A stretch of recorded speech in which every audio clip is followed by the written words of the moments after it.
Assalamualaikum warahmatullahi wabarakatuh.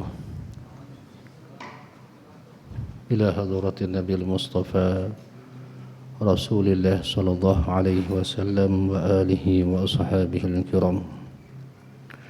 Thumma ila khususan ruh al-Imam Hujjatul Islam Abu Hamid Muhammad bin Muhammad Al-Ghazali At-Tusi rahimahullahu ta'ala alaihi wa qaddasallahu sirruh. ثم إلى خصوص روح العالم العلامة الشيخ أبو علي البنجاري الندوي المالكي أحمد فحمي ابن زمزم رحمه الله تعالى عليه وقدس الله سره. ثم إلى خصوص روح العالم العلامة المربي فاضلة الشيخ خير الأنوار بالشافعي حفظه الله تعالى ومتعنا الله بصحته. ثم إلى أرواح المسلمين والمسلمات والمؤمنين والمؤمنات الأحياء منهم والأموات وبنية القبول وحصول المأمول وبنية شفاء من كل الأمراض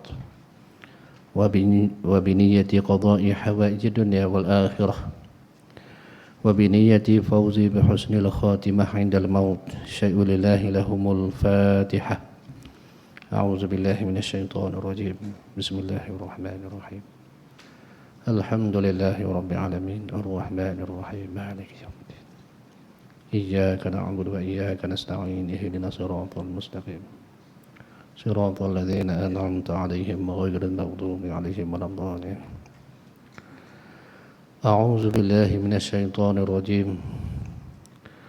بسم الله الرحمن الرحيم.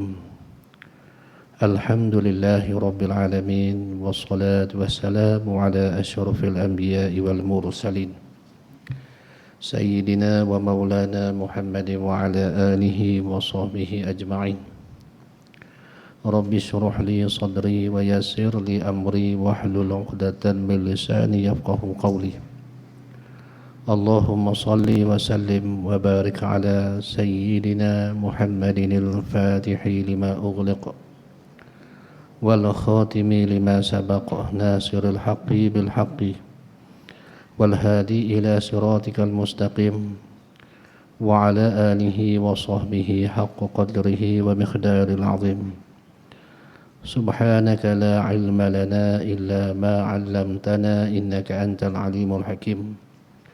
اللهم افتح لنا قلوبنا في طلب العلم وارزقنا إخلاص فيه وعمل به ونشر به حتى يأتينا اليقين. اللهم افتح علينا فتوح العارفين وفقهنا في الدين وعلمنا تأويل برحمتك يا أرحم الراحمين.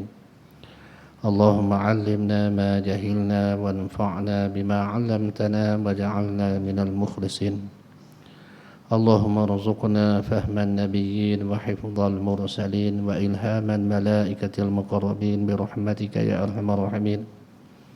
اللهم اجعل ظاهرنا مزينا بالشريعة وباطننا محلى بطريقة كي تشرق علينا أنوار الحقيقة واجعل معاني شجرة لا إله إلا الله محمد رسول الله ثابتة راسخة في قلوبنا وأسرارنا برحمتك يا أرحم الراحمين. ولا حول ولا قوة إلا بالله العلي العظيم. وصلى الله على سيدنا محمد وعلى آله وصحبه أجمعين والحمد لله رب العالمين. أما بعد. Alhamdulillah, syukur kehadrat Allah Subhanahu wa taala karena telah menghimpunkan kita di sini di dalam majlis ilmu, di dalam majlis zikrullah. Moga-moga segala amal-amal yang kita lakukan ini diterima di sisi Allah Subhanahu wa taala sebagai amal yang soleh, dapat jadi bantuan, bekalan serta pertolongan kepada diri kita sendiri di hari akhirat kelak. Muslimin muslimat yang dirahmati Allah sekalian, kita sambung pengajian kitab Ayyuhal Walad karangan Al-Imam Hujjatul Islam Abu Hamid Muhammad bin Muhammad Al-Ghazali At-Tusi yang diterjemahkan oleh Al-Alim Al-Allamah Syekh Ahmad Fahmi Ibni Zamzam rahimahullahu ta'ala alaihi wa qaddasallahu sirruh. Sambung daripada pengajian kita itu, muka surat berapa? 37, no? Bismillahirrahmanirrahim. Yang kedua, ketiga, no? Baik. Muka surat 37 ketiga tu. Bismillahirrahmanirrahim. Betul, nah? Faqala muallif rahimahullahu ta'ala wa nafa'ana bihi wa bi'ulumihi wa barakatihi fid daraini amin ya rabbal alamin. Kata muallif rahimahullahu ta'ala, ketiga, nah? Yakni ketiga mana? Ketiga daripada beberapa sifat yang disebutkan oleh Al-Imam Al-Ghazali rahimahullahu ta'ala alaih mengenai guru yang mursyid. Jadi guru yang mursyid iaitu guru yang dapat menunjukkan kepada kita jalan-jalan nak menuju ke hadrat Allah Subhanahu wa ta'ala. Guru yang dapat membimbing kita dari segi zahirnya dan juga batinnya untuk kita sampai ke hadrat Allah Subhanahu wa ta'ala. Bagi orang yang nak salik ataupun si murid yang nak mengambil jalan ibadat kerana nak dapat keridaan Allah Subhanahu wa ta'ala, sepatutnya dia ada guru yang membimbing dia, iaitu guru yang mursyid ni. Jadi untuk kita mengambil guru, seorang guru tu untuk membimbing diri kita ni di dalam ibadat kita kepada Allah Subhanahu wa ta'ala,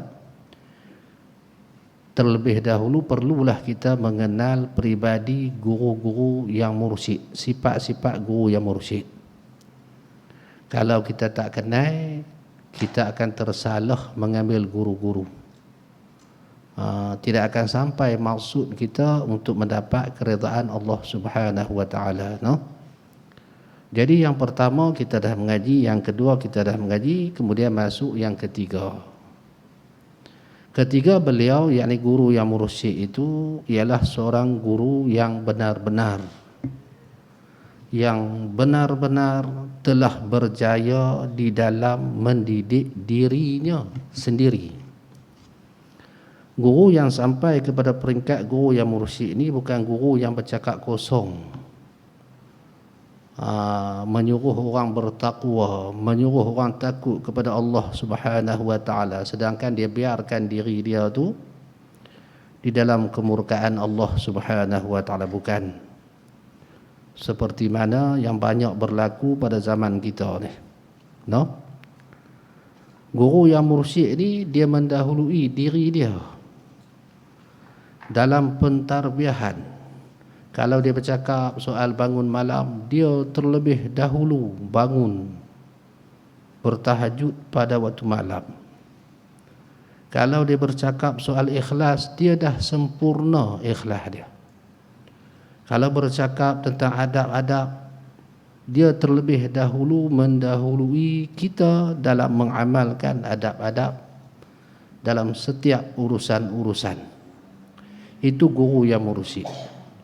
Kita akan dapati diri dia tu ataupun akhlak dia tu penuh dengan adab-adab kebaikan, no? Baik. Dia telah berjaya. Berjaya apa? Mendidik dirinya. Mendidik diri ni ada yang berjaya, ada yang tak berjaya. Nah, mentarbiah diri ni ada yang berjaya, ada yang tak berjaya. Kerana dia satu perkara yang memerlukan pengorbanan yang besar. Pengorbanan yang besar. Sesiapa yang menyangka kata redha Allah Subhanahu wa ta'ala tu murah, maka dia tersilaplah. Kita tersilap. Siapa-siapa yang menjangka ataupun menganggap bahawa pintu syurga itu mudah untuk dimasuki, juga melakukan kesilapan. Kerana jalan nak menuju ke syurga itu penuh dengan onak dan duri, perkara-perkara yang melawani nafsu kita, benda yang kita tak suka. Baik. Mendidik diri itu macam mana? Dengan menyedikitkan makan sikit. Dia dulu makan sikit. Apa tujuan makan sikit? Kerana nak biar diri kita duduk dalam keadaan lapar. Apa tujuan nak dera diri kita biar lapar? Kerana nak merendahkan, nak menyakiti, nak mendera nafsu kita yang jahat tu. Nak melemahkan nafsu kita yang jahat, yang banyak berkehendak kepada perkara-perkara yang menjauhkan diri kita daripada Allah. Peringkat pertama sekali macam mana? Maka kita menyedikitkan makan, nak biar keadaan diri kita tu merasai kelaparan. Barulah nafsu kita tu dia akan jadi bersih.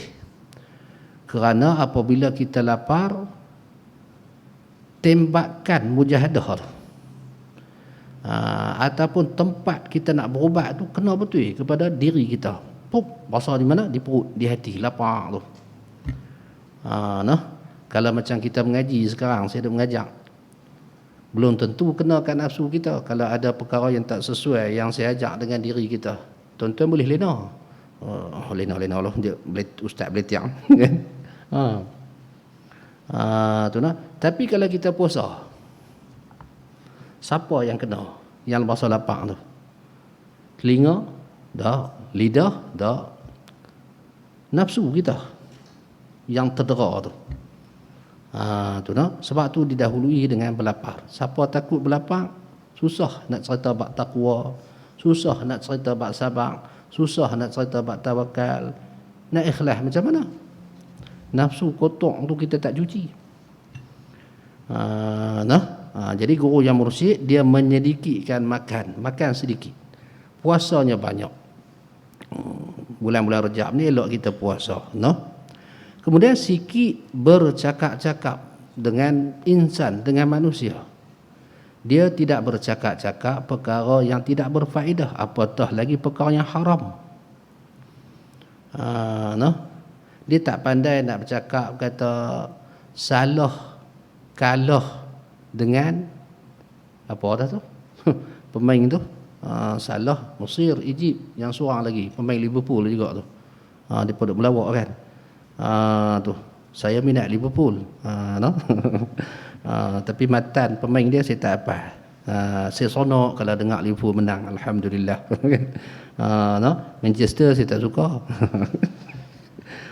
Baik, hiburan sikit. Jadi guru-guru yang mursyid itu dia tak erti isu-isu yang macam ni. Kerana apa? Kerana pemusatan hati dia ke hadrat Allah Subhanahu wa taala, dan itu sumber kesedapan hati kita. Sumber ketenangan, sumber kebahagiaan apabila hati kita menumpu dengan Allah Subhanahu wa taala, mengingati Allah Subhanahu wa taala dalam setiap harakat kita, pergerakan kita, kedipan mata kita, hembusan nafas kita, yang itulah bahagianya. Apa perlu kita nak memfokuskan hati kita kepada perkara-perkara duniawi? Jadi sedikit bercakapnya guru yang mursyid, iaitu disimpan, dia jaga, dia kawal percakapan dia kepada perkara yang memberi faedah sahaja. Kemudian sedikit tidurnya, banyak beribadat pada waktu malam. Tu dia dah berjaya dah semua tu. Kemudian dan banyak bersembahyang sunat. Apa sembahyang sunat? Iaitu sembahyang sunat sebelum subuh, ataupun sembahyang sunat subuh, atau sunat fajar bagi sebagai ulama. Sunat fajar tu sunat subuh lah. Sebagai ulama yang lain kata dak, lain, baik pilah yang tu khilaf. Berapa rakaat? 2 rakaat. Dibuat. Kemudian sunat apa lagi? Sunat sebelum zuhur. Berapa rakaat? Yang muakkad 2 rakaat, yang ghairul muakkad 2 rakaat. Jadi 4 rakaat. Boleh dibuat 1 salam ataupun 2 rakaat 1 salam. boleh dibuat 4 rakaat 1 salam ataupun 2 rakaat 1 salam. Kemudian selepas daripada zuhur 4 rakaat, muakkad 2 rakaat, ghair muakkad 2 rakaat. Sama juga 4 rakaat 1 salam ataupun 2 rakaat 1 salam. Kemudian sebelum asar 4 rakaat ghair muakkad, boleh dibuat 2 rakaat 1 salam ataupun 4 rakaat 1 salam. Kemudian sebelum maghrib ghair muakkad dan selepas maghrib muakkad, iaitu 2 rakaat sebelum maghrib, 2 rakaat selepas maghrib. Kemudian 2 rakaat sebelum Isya dan kemudian 4 rakaat selepas Isya. 2 rakaat sunat muakkad, 2 rakaat lagi ghair muakkad. Dan setiap sembahyang ni dia ada kelebihannya. Contohnya Rasulullah sallallahu alaihi wasallam bersabda, siapa-siapa yang buat sembahyang sunat sebelum lohok 4 rakaat dan selepas lohok 4 rakaat, nescaya diharamkan tubuh badan dia dijamah api neraka. Siapa boleh buat tiap-tiap hari istiqamah, tu dia alamat baik. Pasal Nabi jamin, kata orang yang buat sembahyang ni neraka tak masuk. Banyaknya bersembahyang. Waktu sembahyang apa? Rawatib. Guru yang mursyid dia buat habis semua dengan ringan, dengan mudah, dengan suka hati dan sonok. Yang tu. Baik. Kemudian apa dia lagi? Sunat-sunat yang bukan sunat rawatib, seperti sembahyang sunat duha dia tak tinggal, sembahyang sunat witir dia tak tinggal, sembahyang sunat tahajud dia tak tinggal, dan bahkan terkadang tiap-tiap kali selepas duha dia akan sembahyang sunat istikharah, minta petunjuk daripada Allah Subhanahu wa taala untuk tugasan dia hari itu, tiap-tiap hari. Begitulah sunat-sunat yang lain. Dia buat tu dengan sempurna, rukun yang zahir dan juga yang batin. Baik. Kemudian banyak bersedekah kepada anak-anak murid dia, dia bersedekah. Kenapa dia banyak bersedekah? Kerana dia tidak cintakan duit ringgit, tidak cintakan kehidupan dunia. Dia mendahului diri dia dalam bersedekah, dia banyak, dia tak kisah. Bagi diri dia tu duit ni hanyalah aliran. Mai kat kita, kalau kita simpan, kita hanya simpan ketui kotak. Kalau kita belanja, baru ada manfaat. Duit dalam bank tu ada 100,000 tu, kalau kita mati, apa kita dapat? Katalah balik lagi tuan-tuan mati, 100,000 dapat apa? Dapat kena hisap. 100,000 ni cari mana? Dapat mana? Halal haram ke tak? Itu yang kita dapat. Siapa yang puas? Anak bini dapat free. Kalaulah mereka tu orang soleh atau solehah, untunglah kita. Kalau mereka tu orang biasa macam zaman lah ni, kenyihlah kita. Yang tu. Jadi guru yang mursyid dia menjedari tu. Cuma dia simpan had batasan untuk perkara yang asah saja, kerana tak mau ganggu orang lain. Tak mau kacau orang lain. Contohnya anak nak kena sekolah, takat-takat tu saja. Dia tak mau pergi minta kat kawan ni, tak mau pergi minta kat kawan ni. Adapun kebanyakannya dihadiahkan, disedekahkan kepada yang perlu. Sungguh. Almarhum Tunku Haji Zakaria dulu, duit cash dia penuh jubah. Orang dia berlalu saja orang bagi-bagi, nak ambil berkat kan. Kawan tu balik. Pergi ke kedai tu balik penuh. Kita mana ada gaji sampai tahun tu, pergi berjalan ya, balik duit penuh dalam poket. Tuhan tak bagi lagu tu. Tuhan bagi kat kita sebulan sekali. Sekali ya. Kan. 25 bulan dapatlah 7,000, 8,000, 9,000. Kemudian yang dapat kita tu potong duit kereta, potong duit rumah, potong duit bil, potong pi kono, dapatlah. Sekian banyak kat kita. Duit yang berkepui-kepui tok guru tu, dia buat macam mana? Dia lalu. Nak balik rumah dia ambil kau jalan jauh.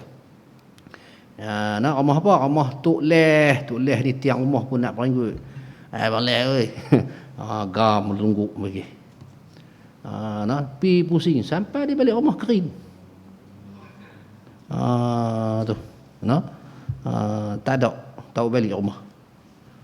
Kalau kita gina no, hok tebal tu belah ni poket ni tebal tu, yang ni besar tu, hok ni besar tu, balik-balik bini tanya, abang ada duit? Ada RM5.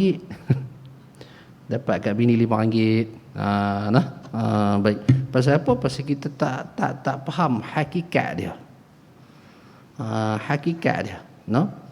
Apa yang kita nak guna untuk kita? Makan mana boleh RM20 sepinggan. Kat kedai tu, nasi bukan banyak, lauk bukan banyak, ada 20 jenis. Boleh tak kita ambil semua tubuh dalam pinggan, habis. Habis lauk tu. Tak boleh. Dia tak kat RM5, RM7, RM8, RM12 tu pun ni lah. Kalau dengan lauk-lauk kat Kedah lah, harga sini lain, harga sana lain. Ada had dia. Selebihnya tu tak ada upaya untuk kita menghabisi daripada harta dunia, sebab dunia dia ada had.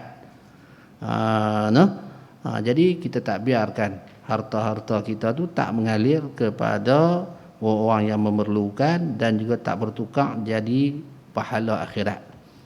Dia kuat bersedekah, dan juga banyak berpuasa. Tu semua settle bagi guru yang mursyid. Selesai untuk diri dia. Dia bukan hanya pandai mengajar tentang menjadi ikan makan. Tang orang lain pandai dia nasihat, meleleh-leleh yang mata muslimat dengar dia nasihat pasal menikihkan makan. Padahal diri dia sendiri mengkedarah teruklah. Tu bukan mursyid, tu penipu. Kemudian sedikit bercakap, banyak berzikir.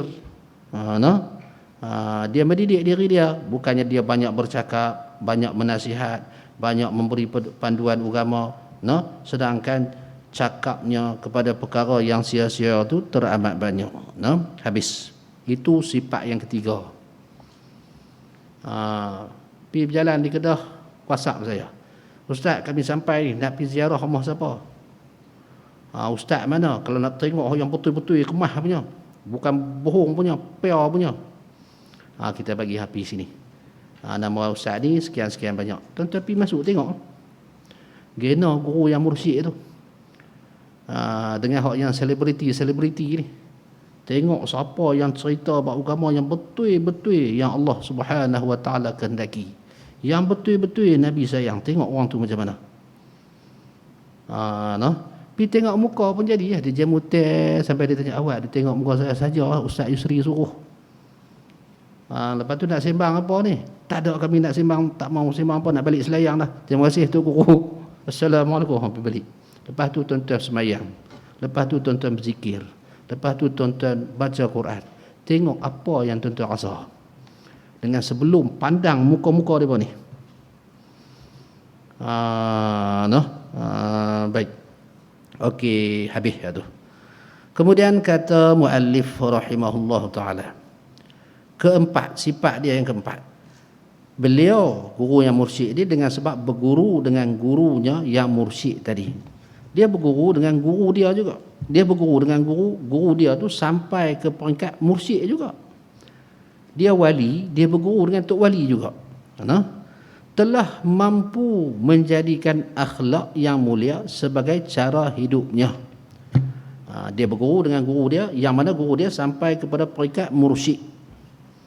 Kemudian apabila dia berguru tu, dia mampu, dia berjaya jadikan diri dia tu akhlak yang mulia. Dia berakhlak dengan akhlak yang mulia. Akhlak mulia tu jadi apa? Cara hidup dia. Kehidupan harian dia. Bagaimana orang yang berakhlak mulia, yang mana cara hidup dia tu sentiasa dalam keadaan akhlak mulia, lah susah nak tengok. Iaitu mereka berakhlak seperti mana akhlak Nabi SAW. Kalau kita pergi kat mereka tu, kita akan jadi suka, kita akan jadi senang, kita akan teringat kepada Allah Subhanahu Wa Taala. Tu. Kalau kita tengok seseorang tu, kita ingat kepada Allah. Kalau kita tengok seseorang tu, bahasa ingat kepada nikmat-nikmat syurga, bahasa seronok nak buat kebajikan, orang tu orang yang mulia. Kalau kita tengok seorang tu teringat Liverpool kalah. Kalau kita tengok seorang tu teringat perkara-perkara yang tak senonoh, orang tu orang yang tak mulia. Tu. Pasal apa? Pasal orang yang berjaya mendidik akhlak dia yang mulia, maka dia akan jadikan diri dia, Allah Ta'ala akan jadikan seseorang tu perisai bagi orang lain nak buat keburukan dan kejahatan. Apabila duduk dengan orang yang berakhlak mulia, kita tak teringin, kita tak suka, kita tak mau buat jahat. Bahkan nak sembang dengan perkara-perkara yang lara pun kita tak mau. Ada orang nak pergi jumpa Tok Guru, dia ambil ayat sembahyang. Tak tahu pasal apa. Ambil ayat sembahyang ni sunat. Apabila batal saja sembahyang, ambil ayat sembahyang tu sunat. Tapi kita tanya awak ni, pasal apa ambil sembahyang? Hang nak jumpa mak pak hang pun tak ambil sembahyang. Tak boleh nak duduk. Saya kot Tok Guru tahu adalah tipu. Tu nak tunjuk apa? Orang yang kita nak jumpa tu mulia. Anak kita mai jumpa kita ada dia ambil sembahyang. Tak. Tapi dia hormatlah kita. Nak jumpa guru yang mulia, guru yang mursyid sampai ke peringkat tu. Tunduk muka. Tak berani tengok muka Tok Guru. Tak kira lah siapa pun mai. Duk teringat apa? Apa nama dah? Tun Mahathir. Dia pergi ziarah Pak Sumi.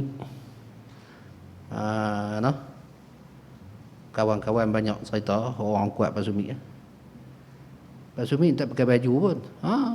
Masuk. Kan? Tun duduk sebelah. Duduk cerita pasal krisis negara. Kan? Jadi orang yang mulia dia duduk tengok lagu tu. Dia kata rumah ni kalau naik anak-anak banyak roboh buang lah. Buat rumah lain. Duk isu habis. Dia tak heran. Pasal apa? Makhluk ni tetap makhluk. Tinggi mana pangkat dia. Baik. Jadi guru yang mursyid ni adalah guru yang mampu, yang telah berjaya menjadikan diri dia tu akhlak mulia. Kita kena usaha jadikan diri kita akhlak mulia. Nak mula tak mana? Mula dengan mengaji adab. Adab berwuduk apa dia? Adab makan apa dia? Kerana adab ni semua datang daripada Rasulullah sallallahu alaihi wasallam. Adab bercakap apa dia? Adab jumpa mak ayah kita macam mana? Kalau mak kita dah meninggal, ayah kita dah meninggal, adab dia macam mana? Apabila kita mematuhi adab ni dalam 24 jam ataupun 12 jam ataupun 6 jam, maka kita berakhlak mulia selama masa tersebut. Akhlak mulia ni, kalau kita berakhlak mulia ni tak kira lah. Sejam pun jadi sehari. Misalnya kita nak makan. Kita cuba jadikan cara kita nak makan tu seperti mana Nabi SAW. Kita duduk menghadap kiblat apabila kita nak makan. Bukan semua orang nak duduk menghadap kiblat, yang terpilih lah. Kan? Kemudian kita duduk cara Nabi SAW. Kemudian kita makan dengan doa-doa yang diajarkan oleh Nabi SAW. Sampai selesai makan, kita cuba patuhi adab-adab yang Rasulullah SAW tinggalkan kepada kita. Maka pada ketika tu, kalau kita ambil masa 15 minit untuk makan, kita berakhlak mulia selama 15 minit. Allah Subhanahu Wa Taala melihat kita berakhlak mulia selama 15 minit. Pahala turun berdetum-berdetam, rahmat keridaan Allah Subhanahu Wa Taala turun ke atas kita selama 15 minit. Baik. Tu cara dia. Step by step lah kita buat. Kemudian apabila adab tersebut menjadi sebati dengan kita. Allahumma barik lana fima razaqtana wa qina azabannar. Bismillahilladzi la yadhurru ma'a ismihi syai'un fil ardi wala fis sama' wa huwas samiul alim. Bismillahirrahmanirrahim. Bismillah wa barakatillah. Makan. Dah duk biasa dengan doa-doa tu, kan? Kemudian makan pula, kita tak makan banyak, makan sikit. Kemudian kita nak ambil lauk, guna tangan kanan. Elakkan diri kita makan menggunakan camca. Boleh, harus menggunakan camca, berdalil dengan perbuatan Nabi SAW. Apabila Nabi SAW nak hantar surat, kemudian para sahabat tegur ataupun berikan panduan pada Rasulullah, ya Rasulullah, kalau nak hantar surat kat negara luar ni, dia kena ada cop mohur. Ada cop. Kan, kalau tidak raja-raja tak akan pandang surat kita. Maka Nabi menerima. Nabi kata pergi buat cop. Dibuat cop dengan cincin Rasulullah Muhammad Rasulullah. Maka situlah dibuat stamp tu. Pum, Nabi buat. Kan? Jadi Nabi menerima undang-undang dunia. Cara orang lain. Makan dengan camca bukan cara kita, tapi berdasarkan hadis tersebut boleh, harus hukum dia. Tapi oleh kerana kita ni nak ikut sunnah Nabi SAW, nak ambil yang terafdal, kita gunakan tangan. Pasal apa? Pasal guna tangan, kita tahulah tangan kita bersih ke tak. Kalau kita guna camca, belum tentu kat restoran berapa puluh orang makan, entah COVID ke apa.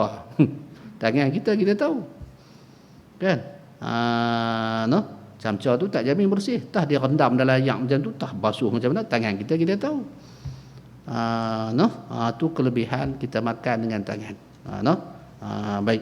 Kita guna yang tu, guna tangan kerana nak ikut Rasulullah sallallahu alaihi wasallam. Tak kiralah di kedai tepi jalan ke, hotel 5 bintang ke, try kan.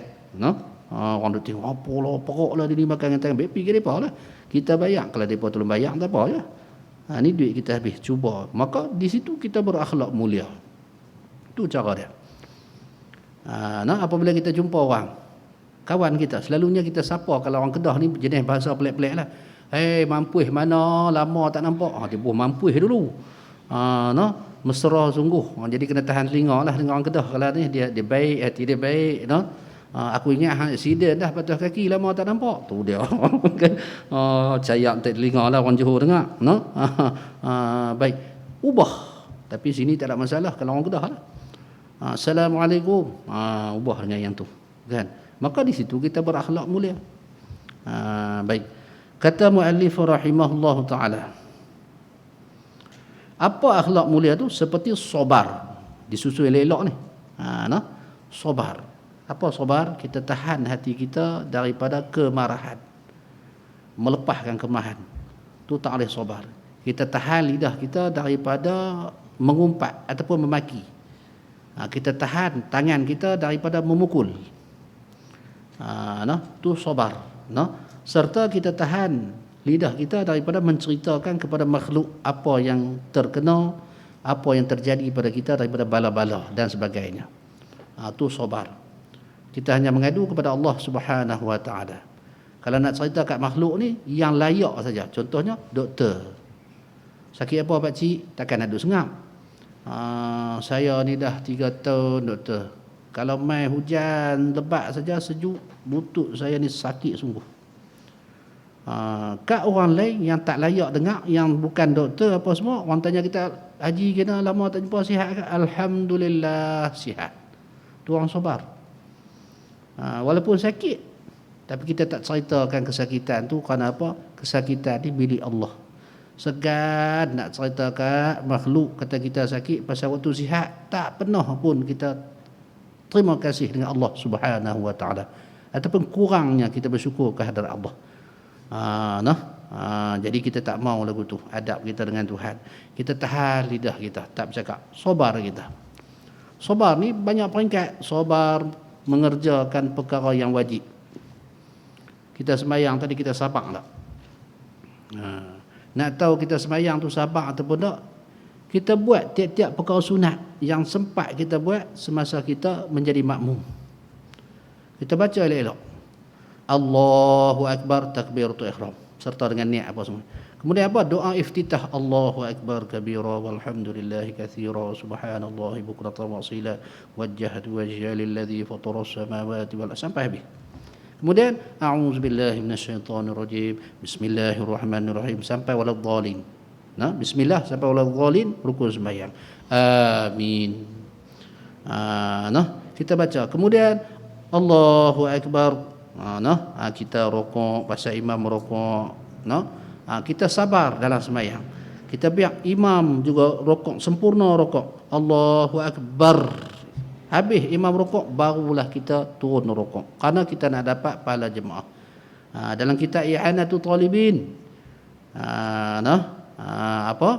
Syekh Abu Bakar Syata kata, kalaulah kita menyertai imam sebelum imam sempat habis bar pada kalimah Allahu Akbar takbir intiqalat tu, maka tak dapat pahala sembahyang berjemaah, no? Daripada kita takbiratul ihram sampailah kita rukuk, tak dapat pahala pasal kita menyertai imam. Habis tu nak bagi dapat pahala jemaah tu macam mana? Biar imam turun sampai habis.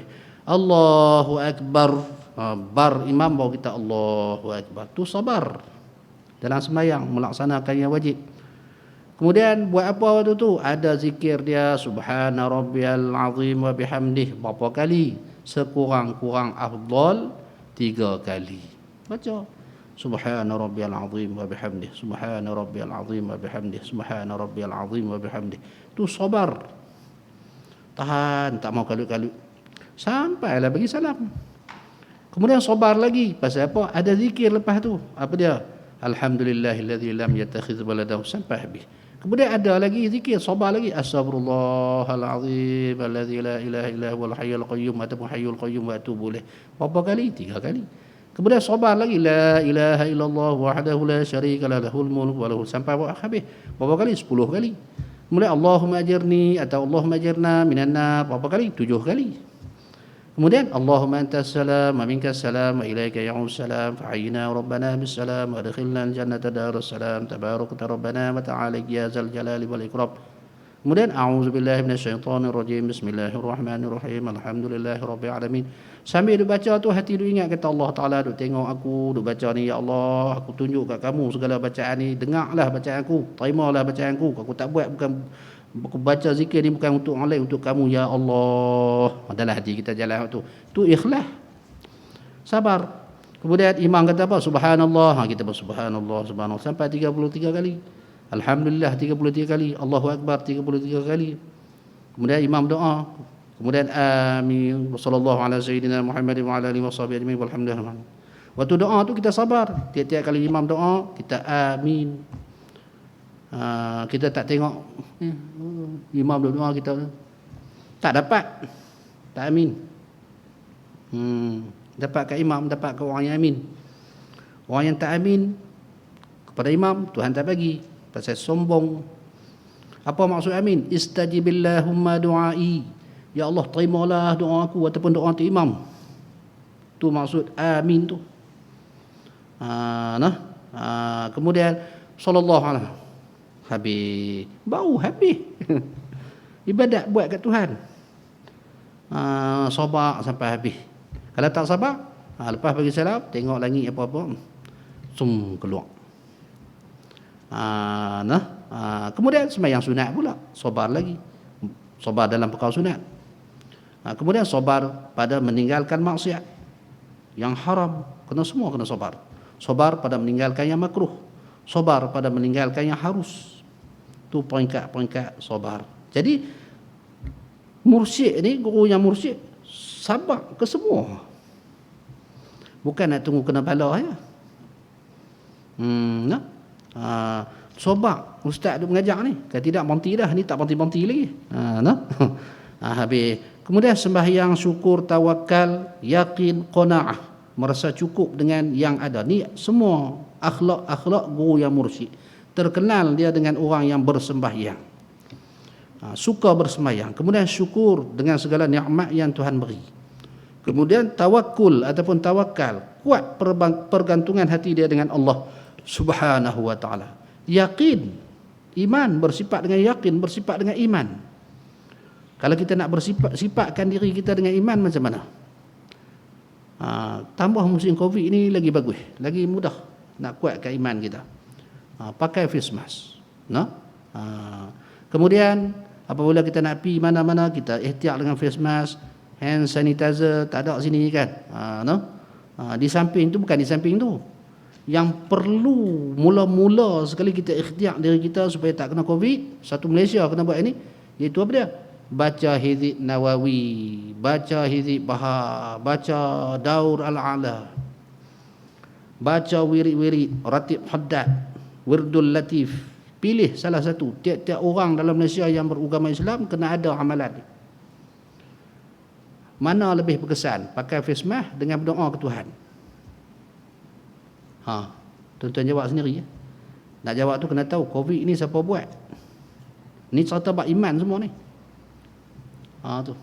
Sama ada kita pensyarah, sama ada kita KKM, sama ada kita menteri kesihatan kan.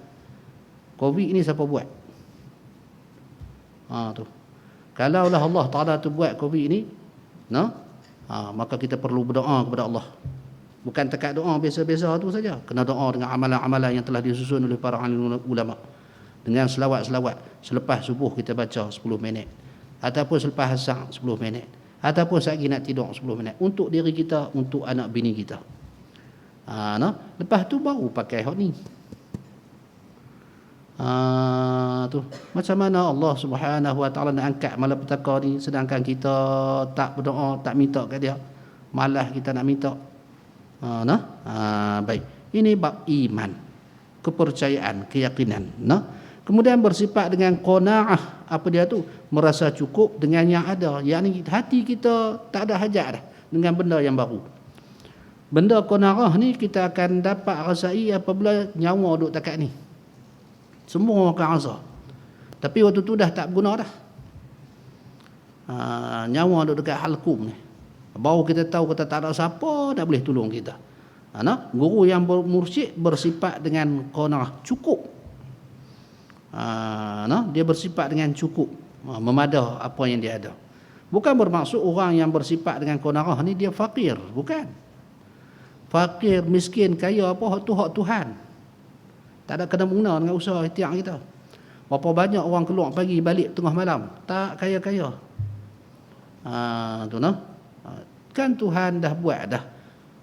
Orang yang kerja ringan, duit dia banyak.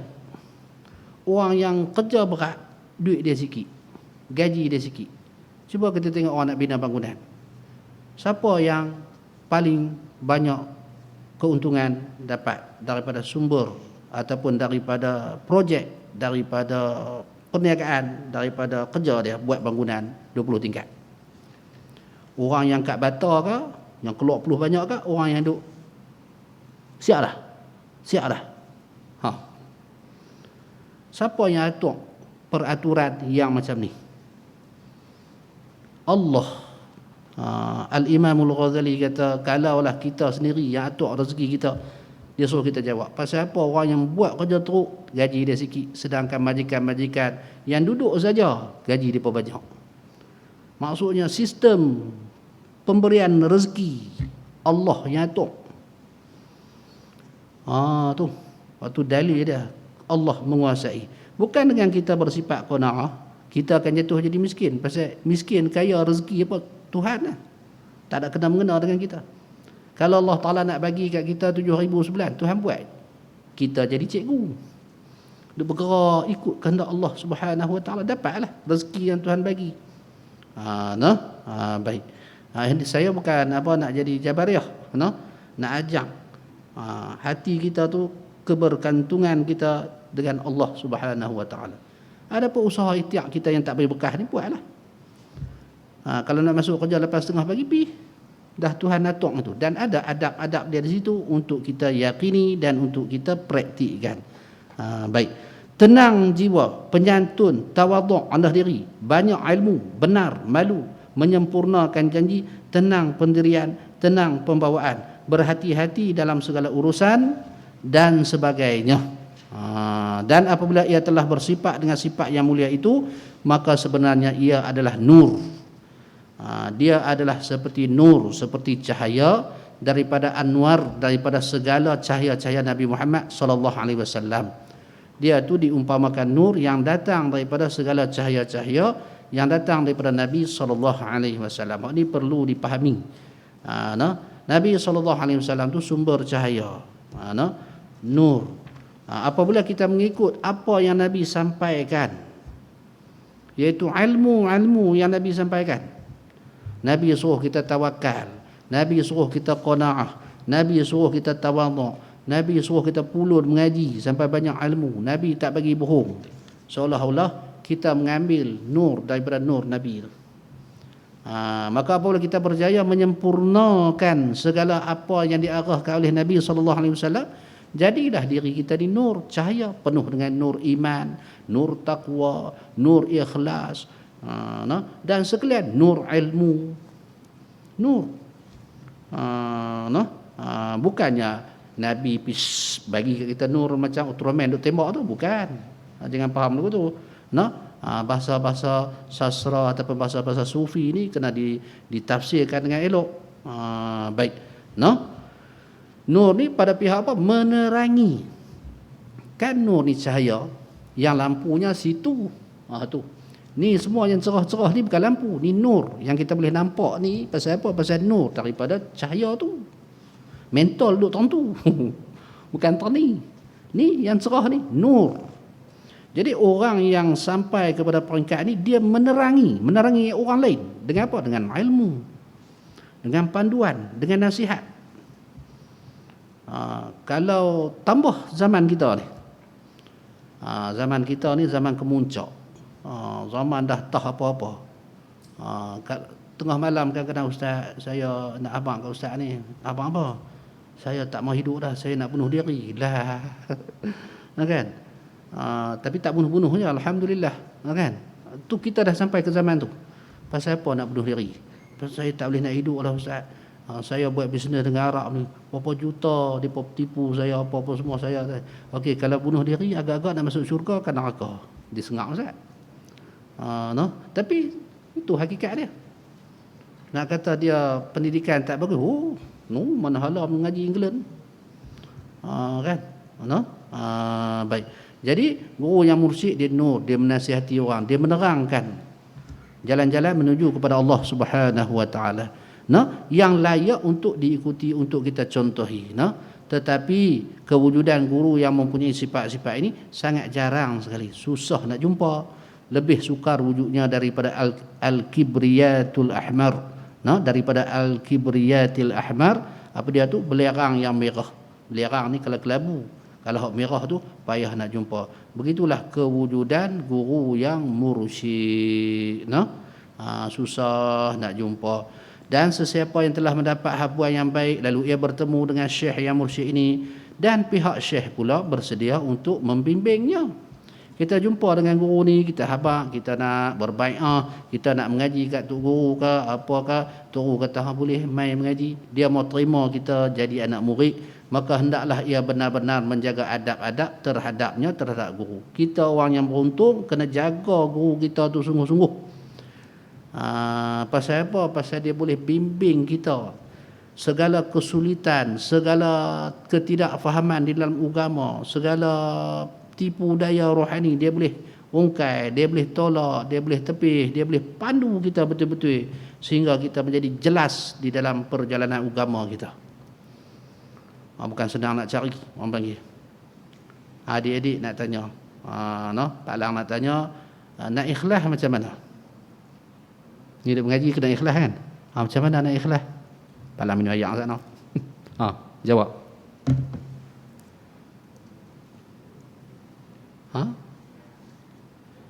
Nak buat macam mana nak ikhlas? Kalau kita tak tahu cara nak ikhlas, macam mana kita kata kita ikhlas? Okey, niat. Betul niat.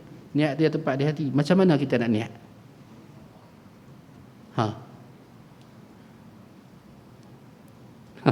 Bismillah. Nak ikhlas kena niat. Kalau sebut kata guru yang mursyid dia boleh hurai sampai kita jadi ikhlas.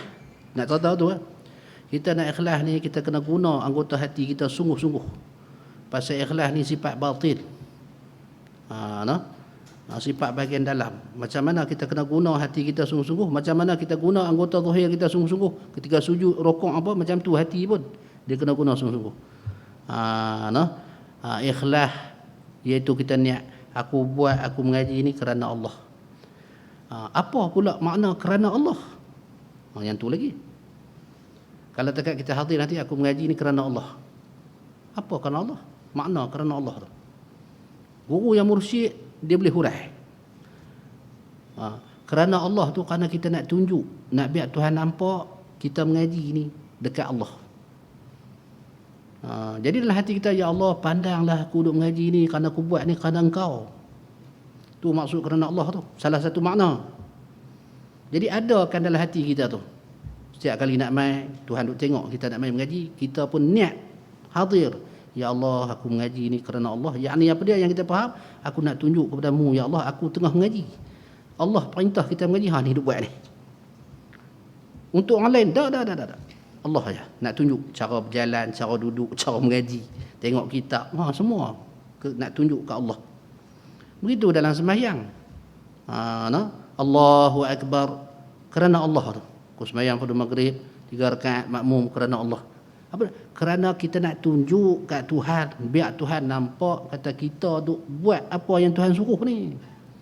Bukan kerana nak bagi awet kat belakang puji suara sedap. Dah. Bukan kerana nak biar orang tua-tua, tuan-tuan, tok-cik, tulang-tulang, tolong-tolong, ambu pandainya kamu baca, ingatnya kamu, bukan. Surah sedap, duk baca Quran, duk jadi imam, nak bagi Tuhan dengar. Hadir hati, ya Allah, dengarlah aku baca ni pasal aku nak tunjuk kepada engkau, nak bagi engkau dengar dengan sifat pendengar. Tu ikhlas. Sampai bagi salam, peringkat yang paling pertama. Tu. Kita mengaji kat, bukan Pak Lang guru mursyid, guru Pak Lang. Kita mengaji kat guru mursyid, tanya, jawab. Pasal dia dah sampai. Tu. Nak tawakal ni macam mana tu guru? Baba? Nak gantung dengan Tuhan ni macam mana? Tu nah. Jom turun Ustaz. Kabat pokok. Dia suruh kabat pokok. Kita naik pokok sampai ke atas. Dia kata yang duk pegang tu, pegang dahan apa? Dahan yang besar kita naik tu. Ambil satu, mana ambil anti besar tu? Pasal apa bergantung dahan yang besar? Pasal dahan yang besar kuat, boleh kita bergantung, boleh tekan dia kita naik atas. Siapa yang paling kuat dalam alam ni? Tuhan lah. Habis tu, dapat. Hati terbuka. Kan? Jadi guru yang mursyid dia ada ilmu, dia boleh buka. Sebab tu apabila dia mau menerima kita sebagai murid, jangan lepas, kena beradab terhadap guru. Sama ada yang zahir, atau yang batin, atau ada dalam hati. Ada yang zahir, ada akan diceritakan. Ada yang batin, iaitu ada baik sangka kita dengan guru. Bahkan peringkat rahsia-rahsia perguruan yang bangsa kerohanian perlu kita jaga dengan guru kita. Ada Abuya daripada Indonesia, Abuya Radhi yang top muka comel tu kan, dalam YouTube banyak tu. Dia ada cerita tentang guru dia mengijazahkan amalan. Kalau nak masuk rumah, as-salatu wassalamu alayka ayyuhan nabi, as-salatu wassalamu ala ya sayyidi ya Rasulullah, baca 3 kali. Kemudian dalam hati kita kata, ya Rasulullah, saya nak masuk rumah. Puak Wahabi melambung membid'ahkan dia. Tu. Dalil dia dalil umum. Kerana Rasulullah SAW apabila ada seorang sahabat bertanya pada Nabi, saya berselawat banyak ni, bolehkah Rasulullah? Rasulullah kata, buatlah sebanyak mana yang kamu mampu. Kalau saya berselawat lah sekala tiap-tiap waktu saya selawat macam mana ya Rasulullah? Rasulullah benarkan, buatlah sekiranya kamu mampu. Waktu dalil dia nak masuk pintu, nak masuk dalam rumah, boleh dah berselawat? Boleh. Kemudian bolehkah dalam hati kita hadir, ya Rasulullah, saya nak masuk rumah, apa semua? Ada tak Nabi larang benda tu? Tak ada.